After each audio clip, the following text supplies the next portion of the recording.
Okay, so our next speaker is a virtual speaker, and it's Dr. Tulowiecki that's going to be talking to us about the trends in pawpaw prevalence, abundance, and dominance in forestries using the inventory and analysis data. Okay, hello everyone. Can you all hear me okay? We can hear you. Yeah, we can hear you fine.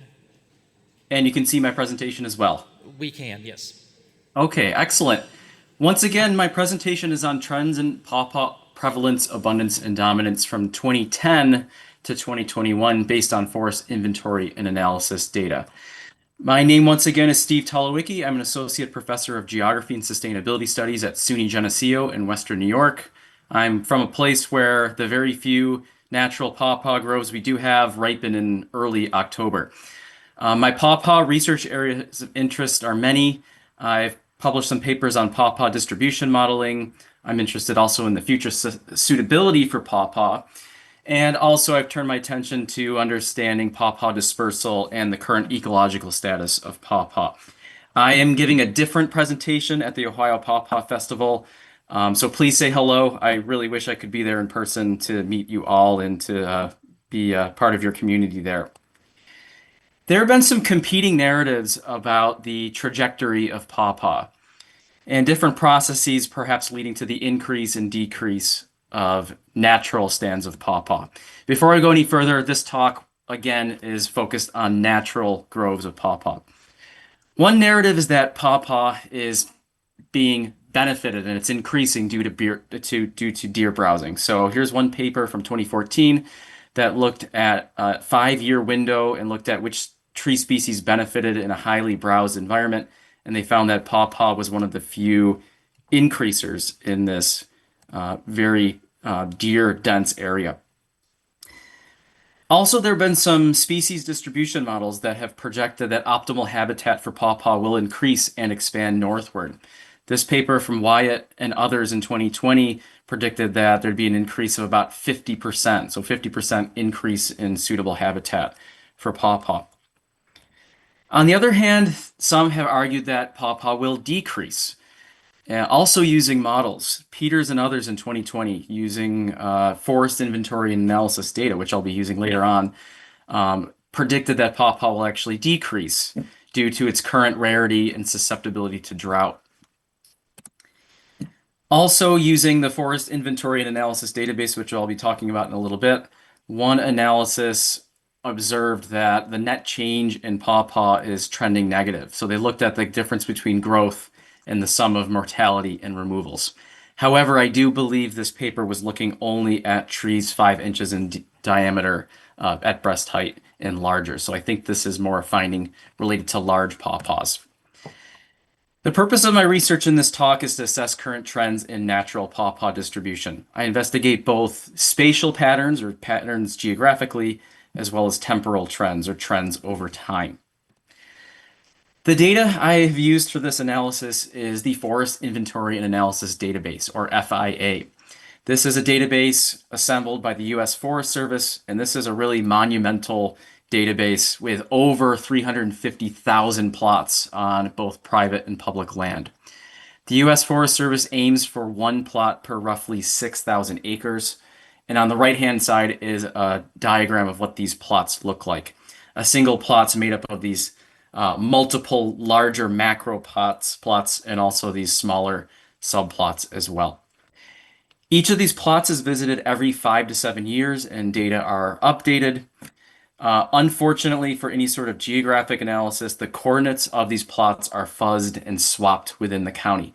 Fuzzed meaning they don't give you the precise locations, and swapped means they actually take 10 to 20% of the data across all plots and just mix it up between those plots. And this is all in an effort to keep some of the data, especially on private lands, more confidential. So for this analysis, I examined forest inventory and analysis plots from 28 states in pawpaw range. I focused on 2010 to 2021. I focused on this 12-year period because these are the 12 years for which we have complete data for all of those states. We do have data before 2010 and after 2021, but not for all states. So that's why I limited it just to this window.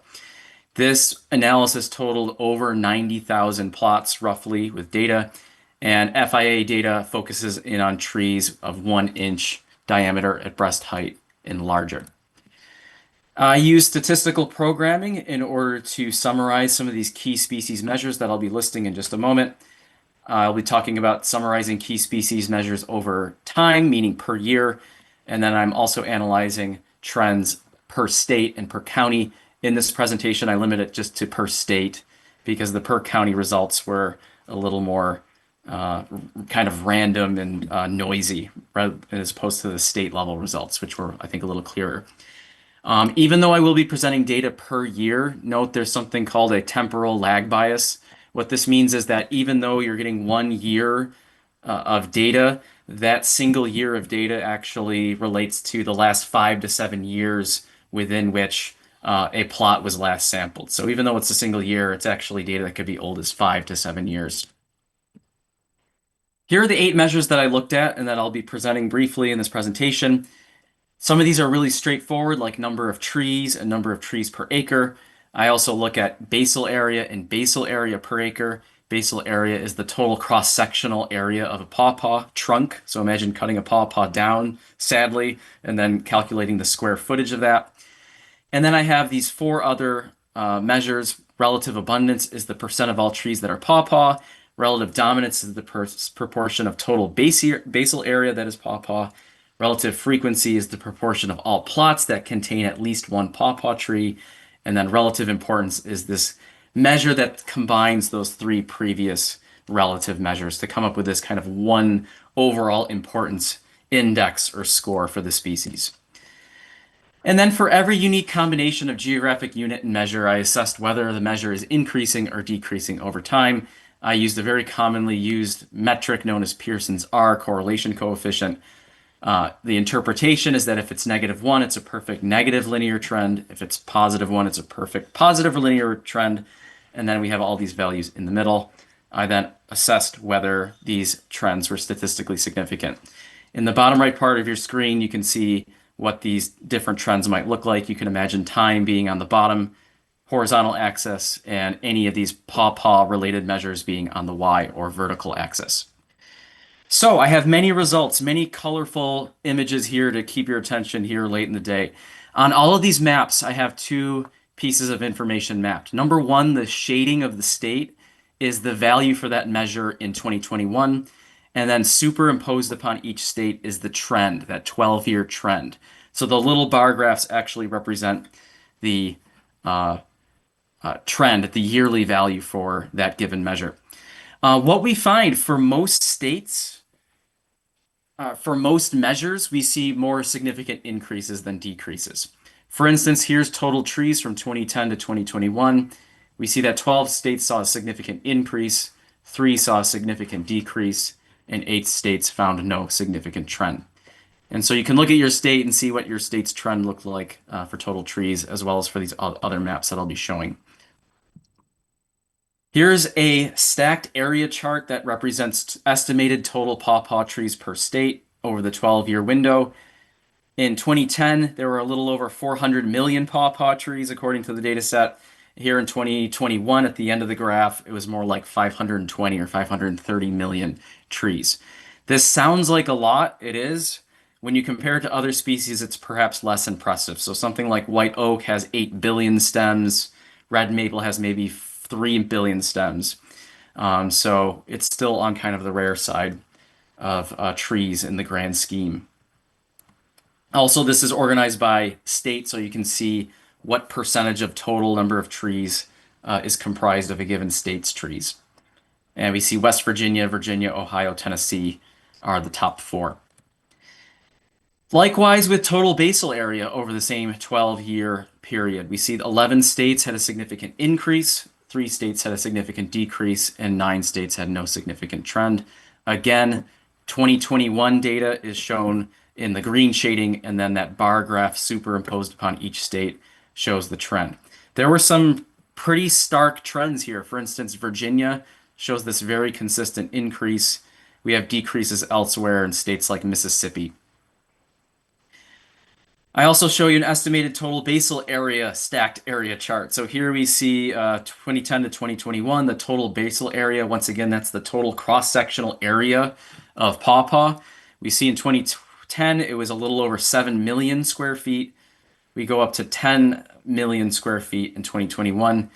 And the data you saw 2 slides previously in that stacked area chart, exact same order of states. So it's the same ranking for basal area as it is for total number of trees per state. We once again see West Virginia, Virginia, Ohio, and Tennessee as the top four.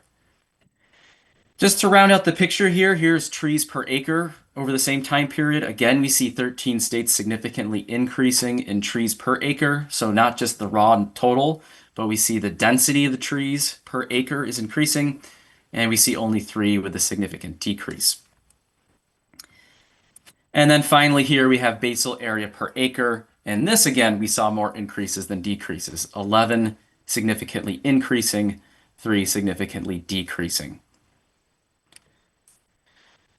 There were those 4 other measures. I don't show you maps for all of those. I have relative abundance, relative dominance, relative frequency, and relative importance listed on here.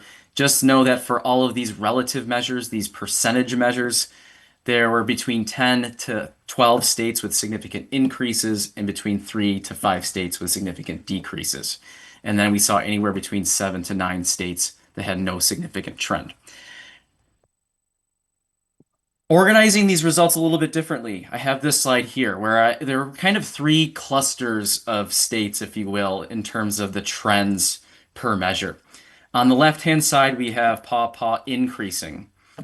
Those states where Pawpaw was increasing. I also have bolded and underlined the 5 states where all 8 measures were significant.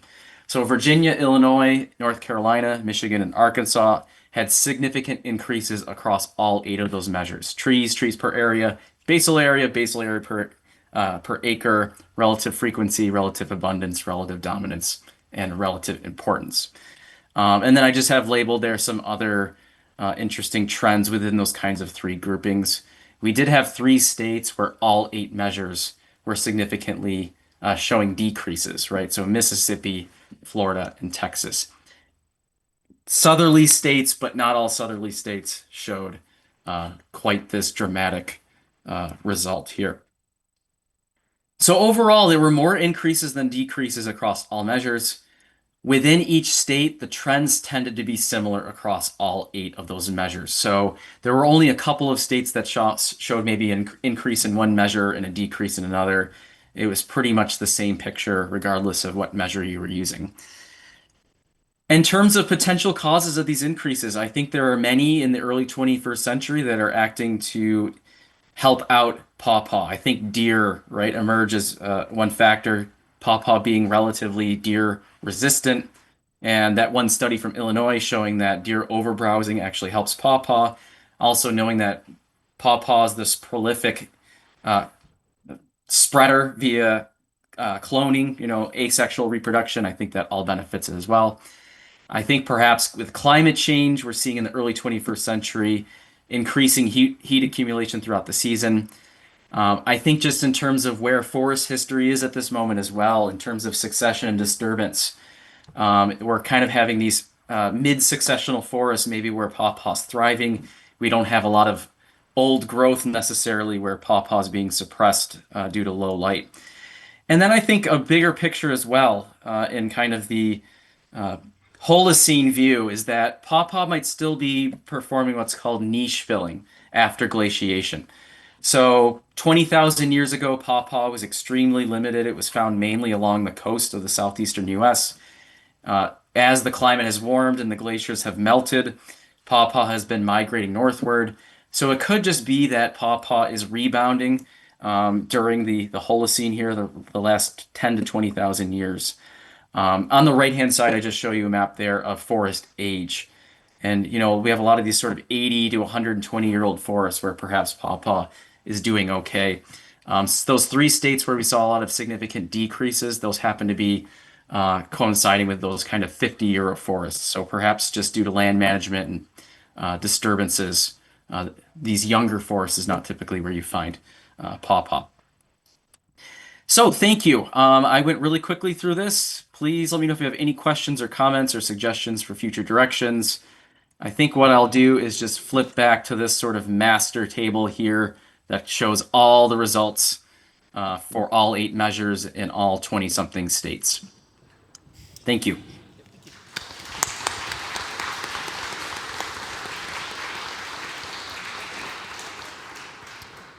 So, questions? I, I have a statement, or actually 2 statements. The first one, I do a lot of foraging for wild pawpaws in Louisiana, Mississippi, and trade with people that do it in Texas and Alabama. I think that the decreases that you're seeing in, was it Mississippi, Texas, and Florida? I feel like that's more water related. They went through drought cycles and they're much, their ecosystems are much drier. And if you looked, you saw Louisiana's was actually going up. We have more water and more situations where there's river bottoms there that they can survive in, where they might be a little higher up in elevation, a little bit more isolated. The other, and I'd also like to say that the USDA map is really inaccurate as far as where pawpaws exist in Mississippi and Louisiana. You know, the map doesn't even cover where Pawpaw Island is in North Louisiana near Vicksburg. So it's really a bad map. I think you're referring to Little's range map here. That one right there, yeah. Yeah. It's highly inaccurate. I think the USD is actually discouraging the use of this set of maps. It's from the 70s, and with improvements in modeling and the FIA database, it's definitely making this map obsolete. But it's always a good starting point to show kind of with broad brush strokes where a species is. But thank you absolutely for sharing that anecdote, and that's sort of my hope out of this talk, was that I hear some of these anecdotes related to what's happening to pawpaw across its range as I continue this analysis. I'm kind of interested in knowing whether or not there's any information about how much of these changes are due to human intervention and how much is due to environment. And secondly, I'm interested in, is there any reason why states that have relatively the same climate and so forth, like Indiana and Ohio, differ so greatly? It's a great question, and it's absolutely where I hope to take this analysis. It's the why aspect. I think that could be better assessed using the county level data. The county level data is about as fine resolution as you can get before you get into that issue of the intentional fuzzing and swapping of data. So perhaps by performing that analysis on the county level, I could start to drill down and figure out what that is, right? So maybe it's absolutely drought. Maybe in areas where there's already certain environmental stressors, maybe we're seeing decreases. Maybe it's also changes in land use. Maybe it's just simply deforestation, amount of public versus private land. All these factors, I think, could be explored further. Yeah, and that's absolutely what I noticed too, right? These 2 states that can be next to each other can have completely different trajectories. So it's puzzling why that is.